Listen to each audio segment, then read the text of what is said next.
My advice, because I don't know. I don't know what it's like to be social media, Instagram this. I don't know what it's like to be bombarded and have to be the breadwinner in the family and be a brand and be worried about what I do or say and everything else, or 24/7 being pulled in so many different directions and not knowing. I mean, throw in the fact that if I'm insecure, if I've got my own mental issues going on, who do I talk to? I don't regret being born when I was. Right. I'm in the right place at the right time. It's just been fascinating to watch these young ladies come up and now take the baton.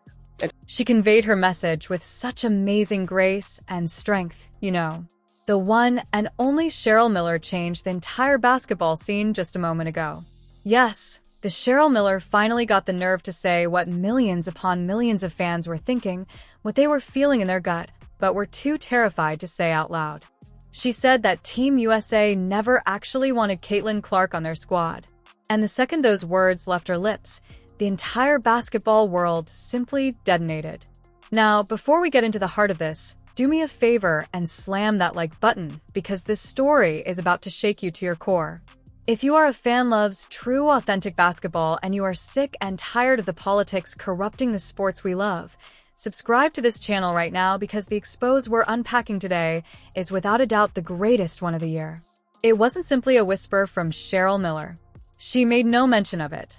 She also made no attempt to distort the facts. She went on the record, lived for the world to see, and laid out precisely why Caitlin Clark is continuously being ignored, benched without reason, shown blatant disrespect, slammed to the floor, and relentlessly targeted and treated like an outsider who just never belonged. Her voice was utterly unwavering, razor-sharp, and steady. Caitlin Clark changed basketball, and that is exactly why they fear her, she stated. In an instant, the internet plunged into a full and total meltdown. Caitlin Clark produced television ratings that every sports league on the planet could only hope for from the moment she set foot on a professional court. She single-handedly brought millions of fans flooding back to women's basketball. Speaking, I feel like she ought to be able to wear her 22. But nonetheless, it looks like she's making a big change, folks.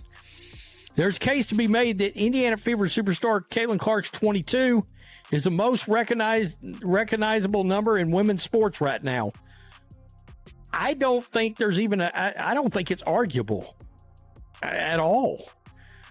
I just think when you think of far and away women's sports, we're talking about families, young kids, and folks who had never ever watched a single WNBA game in their entire lives. And in exchange for this enormous contribution, what did she receive? A steady stream of inadvertent elbows and schvies, a mound of pitiful explanations, mysterious benchings, a torrent of harsh fouls that verge on assault, and zero protection from the authorities. At last, Cheryl Miller said what no one in a position of authority within Team USA or the WNBA dared to publicly acknowledge. They don't want her there since her celebrity power completely overshadows everyone else. But let's be apparent, this wasn't just some casual opinion. Cheryl carefully outlined a behavioral pattern that she has seen firsthand for years. Every single time a brilliant young superstar arises and threatens the old structure, every time a person grows larger than the system retaliates with all of its strength. Furthermore, Caitlin Clark didn't simply become well-known. She rose to prominence in the world of basketball at the age of just 22. And that, according to Cheryl Miller's powerful evidence, is precisely why the higher-ups, the old guard of Team USA, never had any intention of making her the centerpiece of the team. Cheryl just went ahead and said the silent portion out loud for the whole world to hear. Team USA is tied up in the very same toxic politics we see ruining the WNBA. Rampant partiality, exclusive power circles, and unwavering allegiance to veterans over talent. And no space at all for a new star who wasn't created using their own system. Caitlin wasn't produced by them. She didn't rise through their preferred structure. She refused to follow their script. Her home state was Iowa. She brought her own legion of supporters.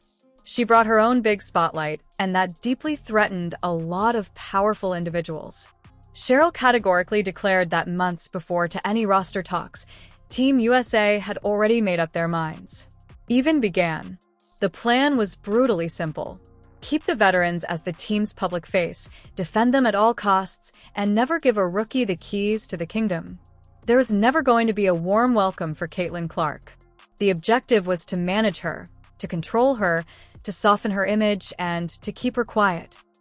Ultimately, it didn't matter because Clark was out, of course, with the groin injury. Let's just scroll down here because Sonia Cintron also was on the All-Star team. She wore 22. But the same can't be said for Team USA basketball, as players aren't allowed to share the same jersey number when suiting up for the national team. In fact, players are forced to wear a completely different number than what they're accustomed to on their professional teams. Caitlin Clark is going to wear number 17 at Team USA training camp. I'm going to tell you this. However, Caitlin Clark just didn't follow those unspoken backroom guidelines. She played the exciting type of basketball that the entire world fell in love with. At that point, Cheryl revealed the most shocking revelation. They were concerned that she would become the uncontested star of Team USA before the Olympics even had a chance to start. Just let that soak in for a moment. Imagine that. An organization is worried that a rookie who is 22 years old will receive higher ratings than veterans who have been with the team for 10 years. That a single player would generate more media interest and excitement than the entire rest of the roster combined. More highlights, more social media views, more impassioned discussion. For that kind of paradigm shift, Team USA was just unprepared. It most definitely wasn't supported by the system. So instead of appreciating this generational talent, they pushed back aggressively. And the fans, well, the fans saw absolutely everything. We all saw the cold body language, the bizarre player rotations that made no sense, the unnecessarily hard fouls that were clearly meant to intimidate, the so-called accidents that never ever got called by the refs, and the constant biting criticism for the very same things other players were being praised for. Cheryl Miller expressed it perfectly when she remarked, "You don't treat the most significant young player in the history of basketball like this unless you're willfully attempting to send a message." What was the message? Stay in your lane. Recognize your position. Don't you dare ascend the ladder too rapidly. But Caitlin simply kept climbing. Every single game, every logo 3, every amazing no-look pass, every single sold-out arena, every viral highlight that shook the internet. And the hatred and jealousy became stronger every time she ascended. Cheryl revealed the horrible truth that everyone knew, but no one would say Caitlin Clark is being punished for being amazing. Off season with the front office we don't trust, we don't believe in, we can't believe anything they say, and we don't know what's really going to happen with Caitlin Clark's health. This sucks, man. This sucks. I feel bad for Caitlin because I know she wanted to be out there for the fans, to put on a show. I mean, I don't know, man. I don't know, man. Man, just even the photo she posted, it's like, man, we was Millions of admirers felt this deep in their bones. Parents watching with their kids felt it. Even the children sensed it. Even NBA superstars felt it. They also called out the injustice in a tweet about it. However, until the renowned Cheryl Miller came forward, not a single individual from within that system had the guts to say the truth. Then came the second bomb. She dropped the entire controversy around the change in jersey number. Cheryl stated Team USA handled it in the worst conceivable way. Instead of having a private, respectful discussion, instead of doing something to make Caitlin feel loved and welcomed, they turned it into a public spectacle that made her appear to be the issue because she wanted respect and consistency, two things that many elite athletes crave. Cheryl stated they made her feel like a nuisance. And it was the moment fans throughout the world finally snapped. Millions of them, and the third bomb. Cheryl disclosed that there was total internal division within Team USA regarding Clark. Recognizing her ability to change the game, some of the coaches fervently wanted her on the squad. Some did not. Some players privately supported her while others were scared she would take their spotlight. Some of the executives admired her record-breaking ratings. Others resented the intense attention she commanded. It was a divided space with a big, overpowering spotlight and a growing star. basketball was never the main focus of this.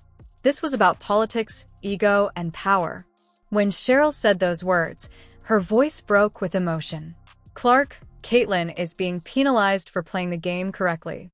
And as far as I was concerned, I was just glad to know eventually I wasn't the only girl playing basketball and balling, and playing at a high level. But it's been a blessing just to watch the women grow and watch the women find their voices, use their platforms, and finally get paid. Right. That's been, if anything, the flowers for me is because it summed up everything that everyone had been seeing. That one sentence sent a powerful wave through the entire country. This wasn't just about Team USA. No, this covered the whole season. It was about the unending stream of harsh, hard fouls, the flagrant shvees when the refs weren't looking, the clear and obvious targeting from jealous opponents, the staggering contempt, the deafening silence from the league office, the petty jealousy, the bogus narrative spun in the media, and the constant, overwhelming clamor aimed to shatter her spirit.